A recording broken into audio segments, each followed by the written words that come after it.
Grande es este misterio de la piedad.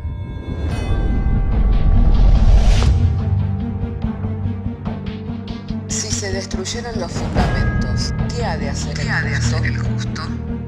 Porque con un solo sacrificio hizo perfecto para siempre a los santificados. Justificados por la fe, tenemos paz para con Dios.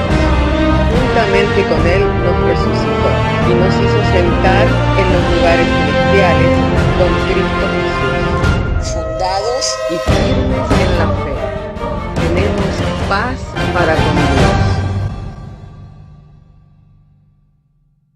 Bienaventurados los pobres en espíritu, porque de ellos es el reino de los cielos. Bienaventurados los que lloran, porque ellos recibirán consolación. Bienaventurados los mansos, porque ellos recibirán la tierra por heredad. Bienaventurados los que tienen hambre y sed de justicia, porque ellos serán saciados. Bienaventurados los misericordiosos, porque ellos alcanzarán misericordia. Bienaventurados los de limpio corazón, porque ellos verán a Dios. Bienaventurados los pacificadores, porque ellos serán llamados hijos de Dios. Bienaventurados los que padecen persecución por causa de la justicia, porque de ellos es el reino de los cielos. Bienaventurados sois cuando por mi causa os vituperen y os persigan, y digan toda clase de mal contra vosotros mintiendo. Gozaos y alegraos, porque vuestro galardón es grande en los cielos.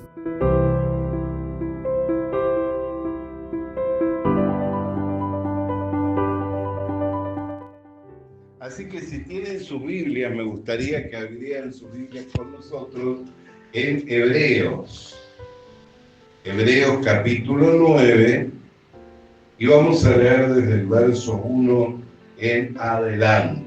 Hebreos capítulo 9, damos lectura desde el verso 1 en adelante. Diciendo así el Señor por su palabra. Ahora bien, aún el primer pacto tenía ordenanzas de culto y un santuario terrenal, porque el tabernáculo estaba dispuesto así. En la primera parte, llamada el lugar santo, estaba el candelabro, la mesa y los panes de la proposición. Tras el segundo velo estaba la parte del tabernáculo, llamada el lugar santísimo, en el cual tenía un incensario de oro y el arca del pacto cubierta de oro por todas partes, en la que estaba una urna de oro que contenía el maná, la vara de Aarón que reverdeció y las tablas del pacto, y sobre ella los querubines de gloria que cubrían el propiciatorio, de las cuales cosas no se puede ahora hablar en detalle. Así dispuestas estas cosas, en la primera parte del tabernáculo entran los sacerdotes continuamente para cumplir los oficios del culto. Pero en la segunda parte, solo el sumo sacerdote, una vez al año, no sin sangre, la cual se ofrece por sí mismo y por los pecados de ignorancia del pueblo, dando el Espíritu a entender con esto que aún no se había manifestado el camino al lugar santísimo, entre tanto que la primera parte del tabernáculo estuviese en pie, lo cual es símbolo para el tiempo presente, según el cual se presentan ofrendas y sacrificios que no pueden hacer perfecto en cuanto a la conciencia al que practica ese culto, ya que consiste solo en comidas, bebidas, de diversas abluciones y ordenanzas acerca de la carne impuesta hasta el tiempo de la reforma de todas las cosas. Pero estando ya presente Cristo, sumo sacerdote de los bienes venideros, por el más amplio y más perfecto tabernáculo, no hecho de mano, es decir, no de esta creación, y no por sangre de machos cabríos ni de becerros, sino por su propia sangre, entró una vez para siempre en el lugar santísimo, habiendo obtenido eterna redención. Porque si la sangre de los toros y de los machos cabríos y las cenizas de las becerras rociadas a los inmundos santifica para la purificación de la carne, cuanto más la sangre de Cristo, el cual mediante el Espíritu Eterno se ofreció a sí mismo, sin mancha a Dios, limpiará vuestras conciencias de obras muertas para que sirváis al Dios vivo. Así que por eso es mediador de un nuevo pacto, para que interviniendo la muerte para la remisión de las transgresiones que había bajo el primer pacto, los llamados reciban la promesa de la herencia eterna. Hasta aquí vamos a leer la palabra de Dios. Y como mencionábamos en el día de ayer, tanto la carta a los romanos como la carta a los hebreos es muy importante para la iglesia, poder leerla y poder llegar a entender por medio de la fe, dado que el entendimiento no se da por el mucho estudio, sino que el entendimiento se comienza a dar a medida que nosotros vamos recibiendo la palabra de Dios en nuestro corazón, a medida que vamos creyendo a lo que está escrito en la Biblia, es que se va a ir dando el entendimiento, para que podamos llegar a comprender todas las cosas, amén, concerniente a esta vida y a la manera en la cual nosotros fuimos rescatados de una vana manera de vivir que recibimos por herencia de nuestros padres, ya que todos fuimos engendrados en pecado y fuimos concebidos en pecado. Por ello es que necesitaba Dios enviar a su Hijo en un cuerpo de carne, ya que como nosotros participamos de la carne y de la sangre, aquel que iba a ser el autor de esta eterna redención, aquel que iba a ser el autor de esta eterna redención, también era necesario que participara como nosotros de un cuerpo de carne y de sangre. ¿Por qué? Porque Él cargaría sobre sí mismo los pecados de toda la humanidad, llevándolos a la cruz para morir en la cruz como un pecador, a fin de que el pecado y el pecador fueran condenados en la cruz del Calvario. Y al morir en la cruz, pagó enteramente la deuda que no era contraria, y como la sangre Dios la había dado para la remisión de los pecados, pudo convertirse en el autor de esta eterna redención y también aquel que por medio de quien nosotros recibimos esta herencia eterna. Cuando hablamos de eternidad, tenemos que separarnos de lo que es el tiempo y el espacio. Tenemos que separarnos de lo que es el concepto de la vida estando en este mundo, porque algo que es eterno no tiene un principio ni tiene un fin, por lo cual tampoco puede ser, al ser eterno puede ser corroído, tampoco puede ser mancillado, tampoco puede ser destruido, no puede ser corrompido. Entonces, si Dios obtuvo por medio del Señor Jesucristo eterna redención para aquellos que fuimos santificados con la sangre del Cordero, como un Cordero que quitó el pecado del mundo, entonces esta redención no puede ser corrompida. ¿Por qué? Porque si no dejaría de ser eterna redención. Si yo tuviera la capacidad de corromper esta redención, si tuviera la capacidad de corroer, de mancillar esta redención, dejaría de ser eterna redención. Por eso es que nosotros tenemos que tener confianza en la sangre. Amén. Siempre se habla de la confianza en Dios, siempre se habla de la confianza en Jesucristo. Pero ayer leíamos en la Escritura, en el capítulo 3, en el verso 25, que dice que Dios lo puso en propiciación por nuestros pecados para que tuviéramos fe en su sangre. Dios lo puso en propiciación a Jesucristo para que nosotros tuviéramos fe en su sangre. De ahí que el mismo autor de la carta a los Hebreos, unos capítulos anteriores, dice, si tuvieras por inmunda la sangre de Jesucristo, si tuvieras por inmunda la sangre de Jesucristo, ya no queda ningún sacrificio por los pecados, sino una horrenda expectativa de juicio y de condenación. Porque Cristo no puede ser expuesto nuevamente al vituperio. Es más, al leer este capítulo 9 dice, habiendo muerto el testador, para que haya, digamos, para que un testamento sea válido, ¿qué tiene que hacer? Tiene que morir el testador. Si no muere el testador, el testamento está ahí, pero con la muerte se sella, y es por eso que al morir el testador, que es el Señor Jesucristo, nosotros hemos recibido una herencia eterna, incorruptible. Al ser eterna es una herencia incorruptible.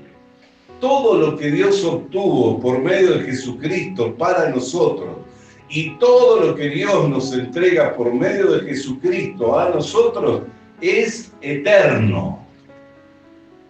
Si lleva eternidad, no puede ser mancillado, o sea, no puede ser contaminado por el pecado, no puede ser mancillado por el hombre, no puede ser corrompido. La única manera de corromper el Evangelio es hablando otro Evangelio. Cuando nosotros hablamos el Evangelio bíblico, nos damos cuenta que la obra del hombre quedó excluida, que es una obra enteramente hecha por Dios. Por eso ayer también mencionábamos que Él es el justo y el que justifica, el que es de la fe en el Señor Jesucristo. Entonces, todo lo hizo Dios.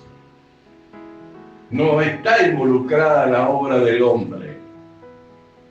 Hubo un hombre que entró en ese pacto, pero era un hombre perfecto. ¿Por qué? Porque fue engendrado por el Espíritu Santo y porque fue justificado en el Espíritu, como hoy leía nuestra hermana. Grande es el misterio de la piedad, que Dios se manifestó en carne.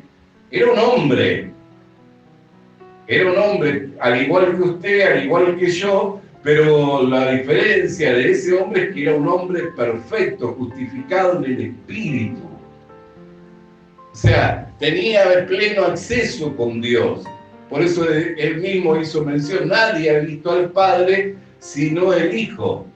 Y nadie conoce al Hijo sino el Padre y a quien éste se lo quiere revelar.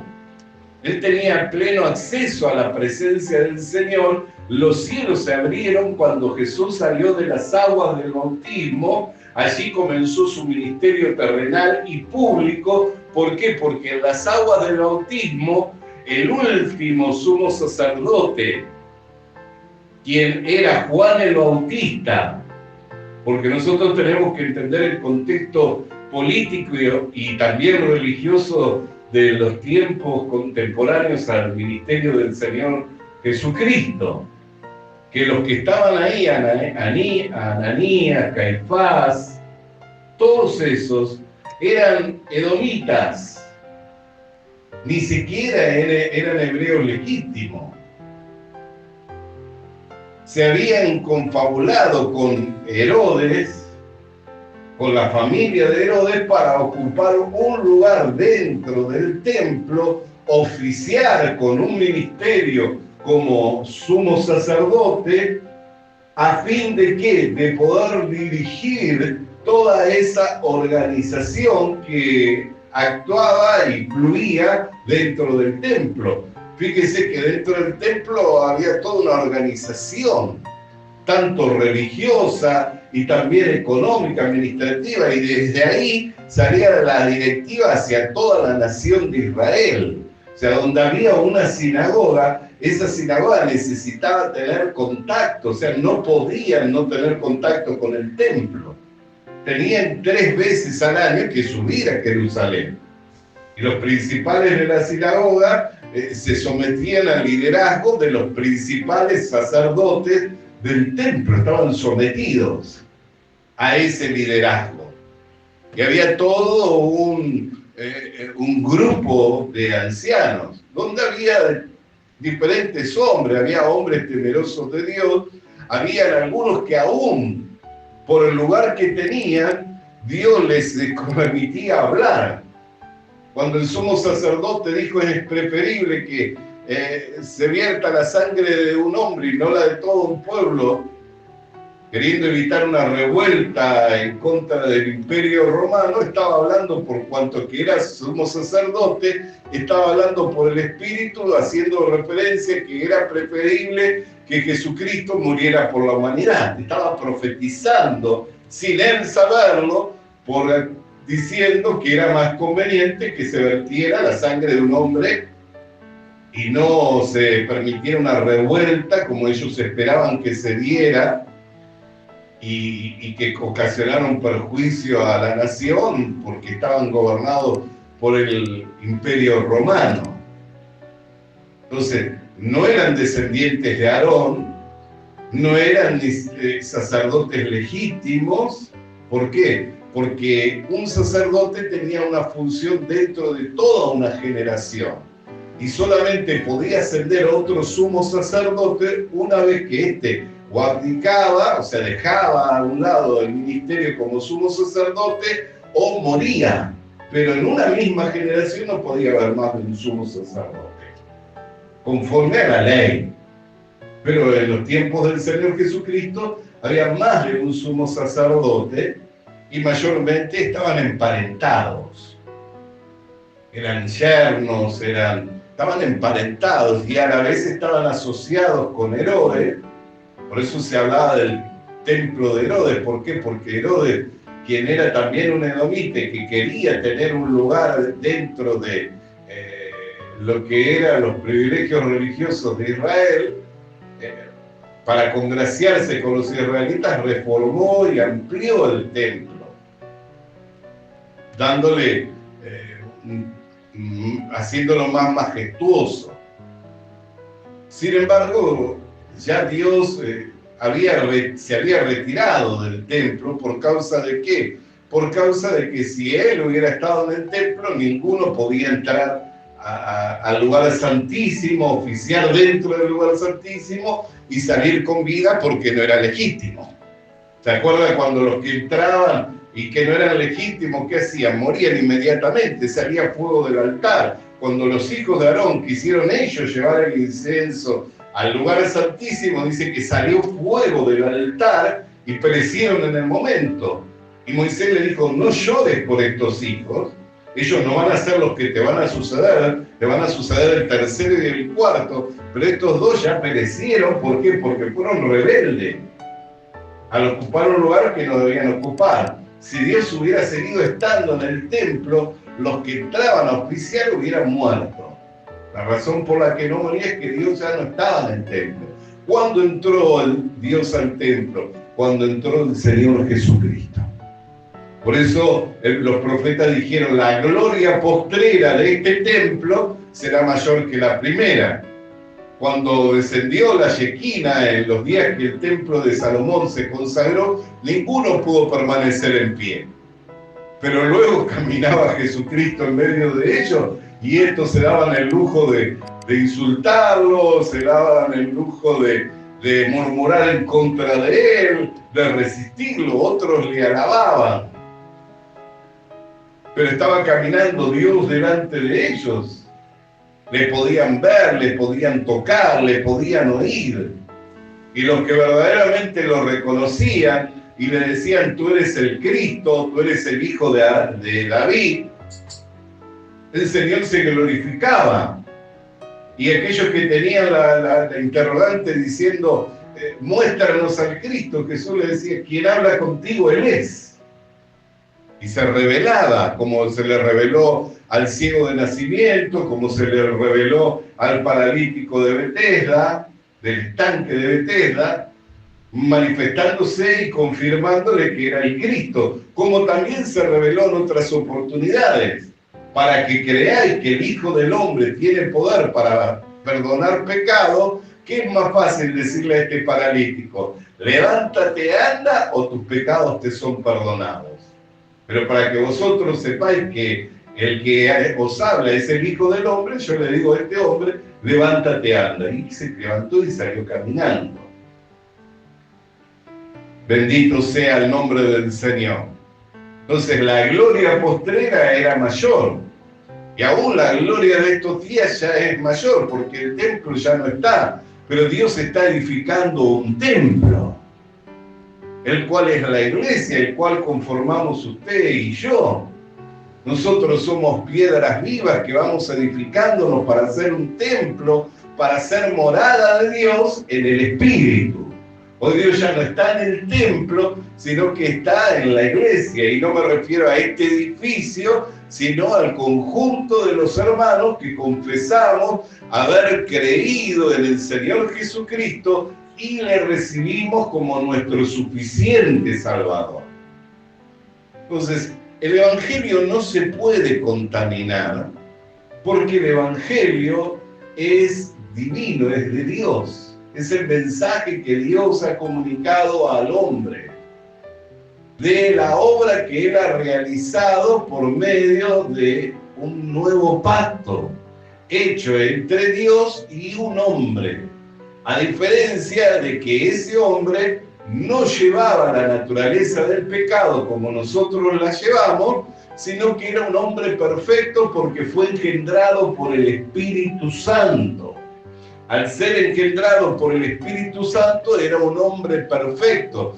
Por eso es que sellado y ratificado el pacto que Dios hizo con Jesucristo, ya ahora la redención es eterna. Porque un pacto ratificado no se le puede agregar ni quitar nada.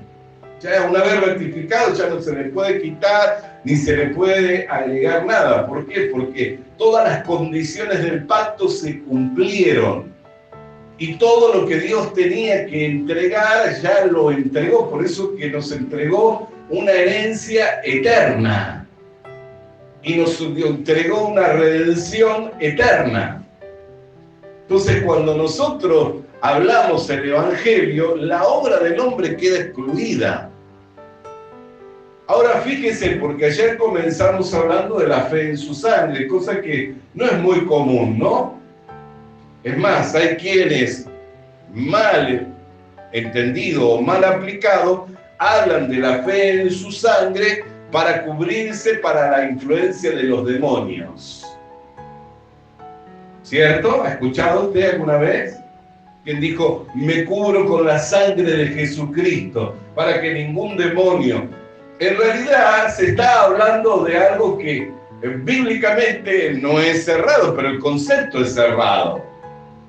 ¿Por qué? Porque esa sangre no es que me cubre a mí, esa sangre fue vertida en el tabernáculo más amplio, que no es el tabernáculo terrenal, sino es el tabernáculo celestial. Allí se llevaba la sangre. ¿Por qué? Porque allí estaban registrados los pecados de toda la humanidad. O sea, la comunión que Dios tenía con el hombre la tenía con la nación de Israel. El resto éramos gentiles. No teníamos Dios, no teníamos herencia, no teníamos promesa, no teníamos nada. ¿Me comprende esto? La única relación que había con el hombre era con Israel. Cuando Dios le habla por medio del profeta a Israel, le dice, con cincel de hierro y con punta de diamante, vuestros pecados están escritos en los cuernos de vuestro altar. Por eso es que el sacerdote, cuando oficiaba para purificar a los pecadores, ¿qué hacía? Iba y los cuernos del altar los cubría con sangre. Porque todo es símbolo de lo que debía acontecer en el cielo, algo que ya aconteció. Entonces, el concepto tal vez no es tan errado el de decir me cubro con la sangre. ¿Por qué? Porque yo soy pecador y la sangre de Cristo cubrió todos mis pecados. Pero no para cubrirme de la influencia de Satanás, ni es algo que yo puedo objetar o tomar a merced de mi voluntad.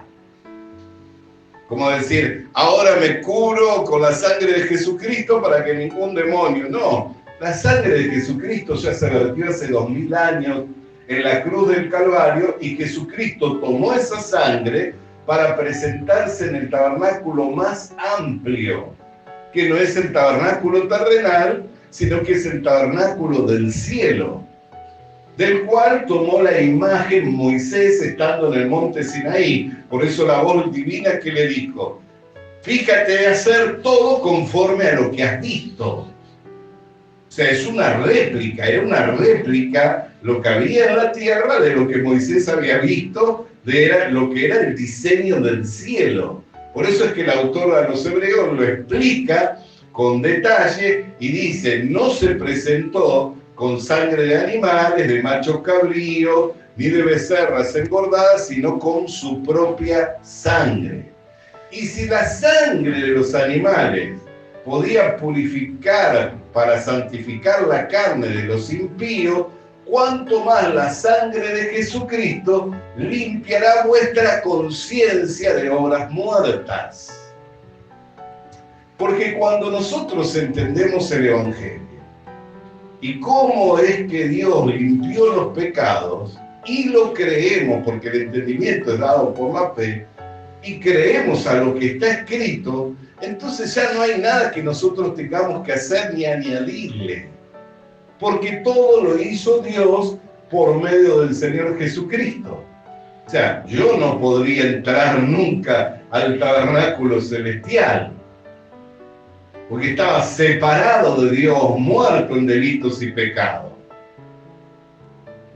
Ni siquiera los hombres contemporáneos del Señor Jesucristo. Por eso cuando las Marías quisieron tocarle a Jesús, le dijo Jesús, no me toquéis, todavía no he subido al Padre. O sea, la sangre la había derramado, pero todavía no se había presentado con esa sangre delante del Padre. Por eso es que un pacto ratificado, o sea, una vez cumplido, ya está, no se le puede agregar ni quitar nada. Todo lo que entra dentro de ese pacto, que es la unión de Dios con la iglesia, porque el pacto consistía en ¿qué? En la unión de Dios con la iglesia, que fue lo que en el principio, en el origen del hombre, Dios, para lo cual creó Dios al hombre. ¿Para qué lo creó Dios al hombre?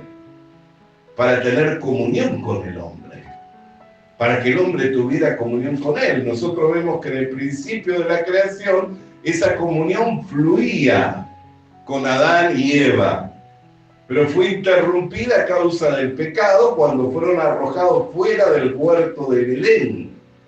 Entonces entró en el escenario de este mundo otro Adán, un segundo hombre, Jesucristo, sin relación alguna con el pecado, pero asume la culpa del pecado, cargando Dios, como dice el profeta Isaías, lo tuvimos por herido de Dios, pero Él fue herido por nuestros pecados, molido por nuestras rebeliones. Dios cargó en Él nuestros pecados, cargando Dios los pecados de la humanidad y ejecutando el juicio y el castigo sobre el pecador y sobre el pecado. Cuando esto se llega a comprender por medio de la fe, entonces uno le queda por cierto, tiene por seguro que ya no hay nada por hacer, que todo ya fue hecho. Entonces la conciencia ahí se lava.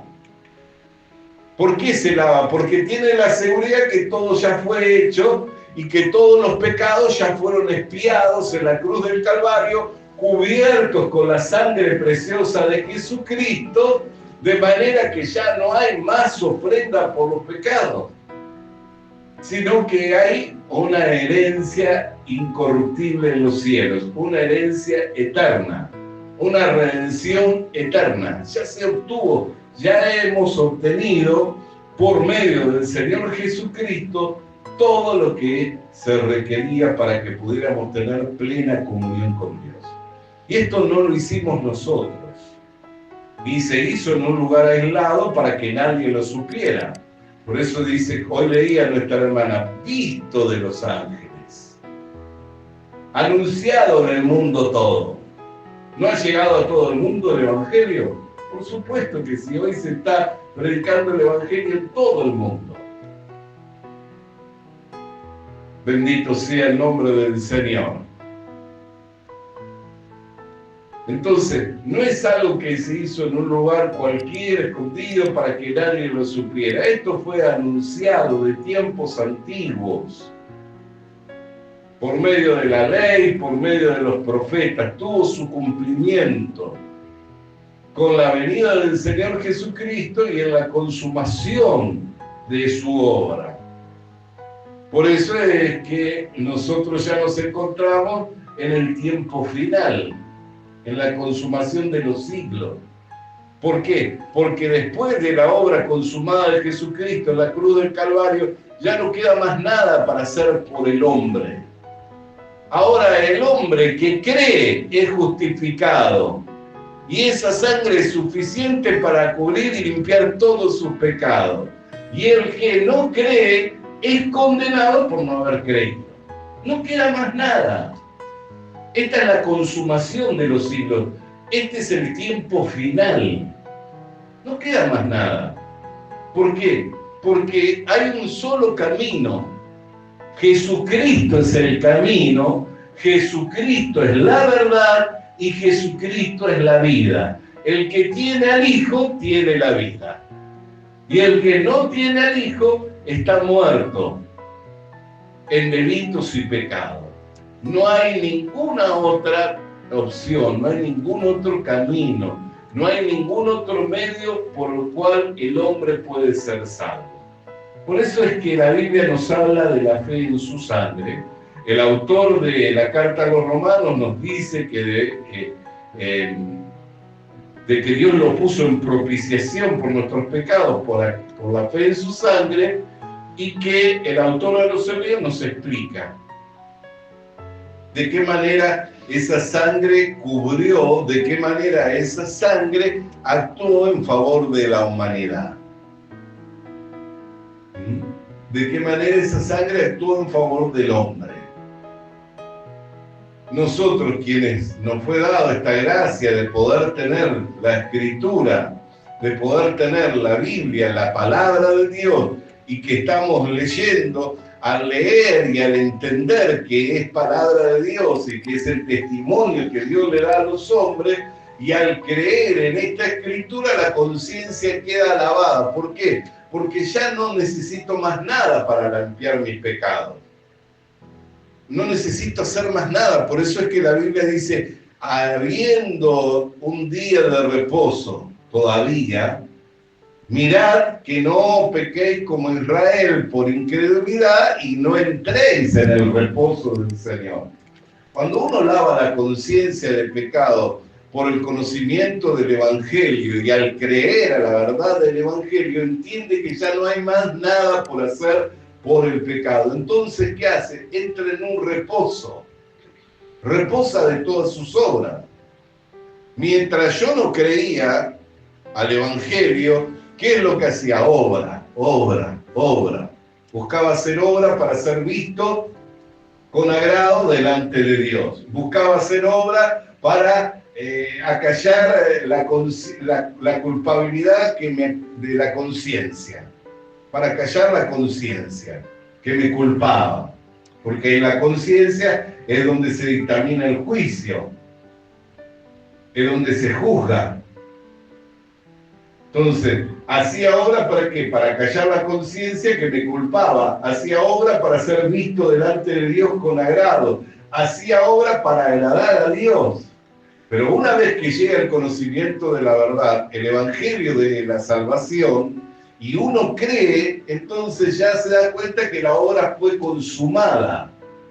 Ya no hay que hacer obra.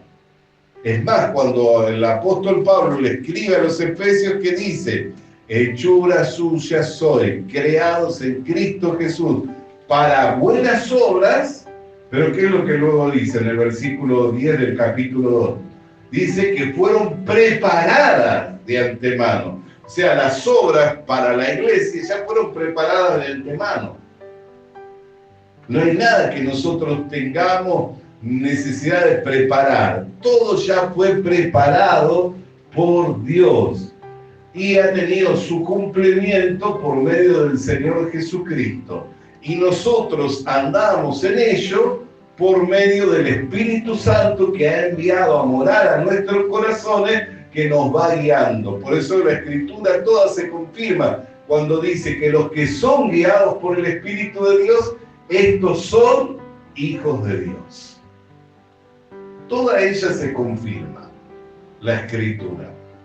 Por eso es importante entender por qué la Biblia nos habla de tener fe en su sangre y por qué nos habla que esa sangre limpia nuestra conciencia de obras muertas. Porque al entender que ya la obra fue consumada y con ese sacrificio ya fue suficiente para obtener la eterna redención y para obtener una herencia eterna, entonces ya uno descansa en la confianza de que todo lo ha hecho Dios y nos lo ha entregado por medio del Señor Jesucristo. Y vivimos como hijos de Dios, esperando de nuestro Padre. No son los hijos los que proveen para los padres, ¿no? Sino los padres los que proveen para los hijos. ¿Es cierto? Así nuestro Padre Celestial lo ha provisto todo para nosotros. Por eso es que cuando Jesús entró al escenario de este mundo, Él dijo, yo no he venido para ser servido, sino para servir. Y para poner mi vida en rescate de muchos. Jesucristo no vino a este mundo para que nosotros lo sirvamos, sino para servirnos y poner su vida en rescate de muchos. Con su vida me rescató de la condenación eterna. Me trasladó a su reino, el cual jamás hubiera podido ingresar si no hubiera sido justificado. Justificado. Pero la Biblia dice, justificado por la fe, tenemos paz para con Dios y entrada a esta gracia en la cual estamos firmes. Bendito sea el nombre del Señor. Entonces, ¿qué es lavar la conciencia? Cuando yo entiendo cómo actuó la sangre de Cristo para limpiar perfectamente los pecados de toda la humanidad. Limpió los pecados de toda la humanidad. Todas las cosas las reconcilió para con Dios mediante su sacrificio. Por eso es que a Pedro le dijo, no llames inmundo lo que yo he santificado. Ya no hay nada que sea inmundo. Pablo lo ratifica. Dice, no hay nada que sea inmundo en sí mismo. Mas para aquel que algo es inmundo, para él lo es. Porque por su conciencia, ¿qué significa? Que si alguien ve algo que es inmundo, todavía su conciencia no la lavó perfectamente. Para Dios ya no hay nada que sea inmundo. Todas las cosas han quedado purificadas, santificadas por medio de la sangre de Jesucristo. Ahora, todas las cosas no son puras, no todas las cosas son santas. ¿Por qué? Porque hay cosas que son hechas separados de Dios. Todo lo que se manifiesta de la carne trae muerte. No podemos decir que todas las cosas son puras porque pues si no, no estaría la manifestación del hombre de pecado, no se manifestaría el anticristo, y todas esas cosas están manifiestas en estos tiempos. El espíritu del anticristo ya se manifestó. La apostasía es algo que ya se manifestó. Muchas veces lo veo, yo lo veo, percibo muchas veces. Porque como soy un ministro del Evangelio, yo me he ganado a mucha gente que me aborrece y no le he dado motivos, porque nunca le he hecho males, más que bienes. Sin embargo, me llegaron a aborrecer. ¿Cómo entiendo que me aborrecen? Por causa de que soy un ministro del Evangelio.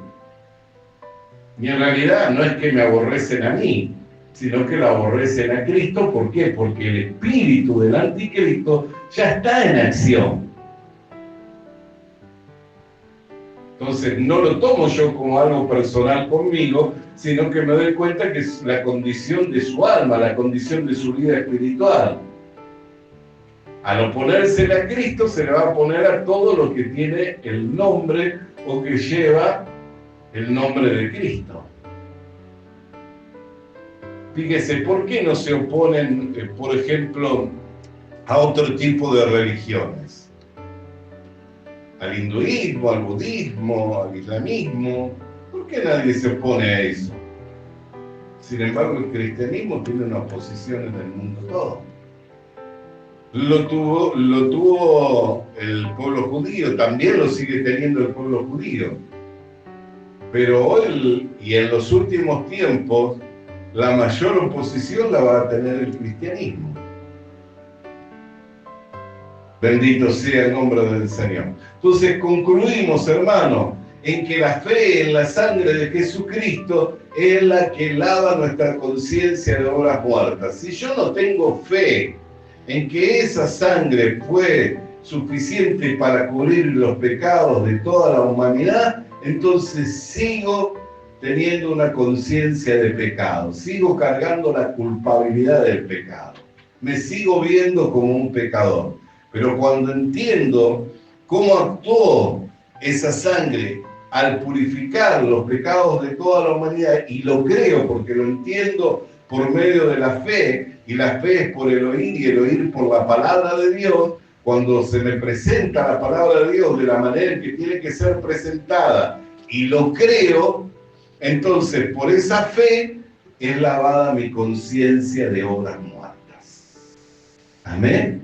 De esa manera nosotros podemos tener seguridad en Dios y confianza de que todo ya lo ha hecho Dios. Y por medio del Señor Jesucristo nosotros somos hechos más que vencedores.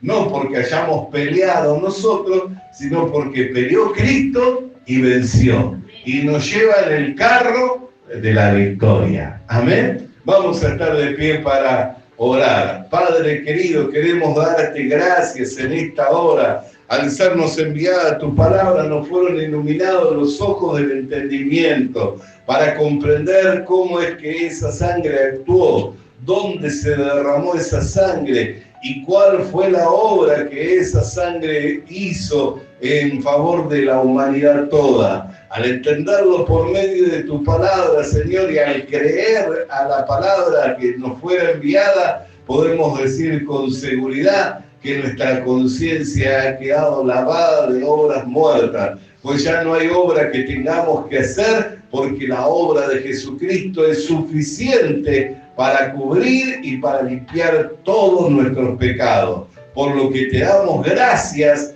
en el nombre de Jesús.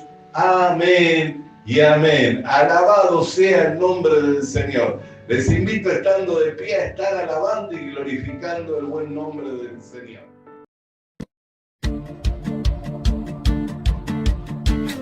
Visita nuestras redes sociales. Suscríbete activando la campanita. Comparte con nosotros el mensaje de la palabra de Dios.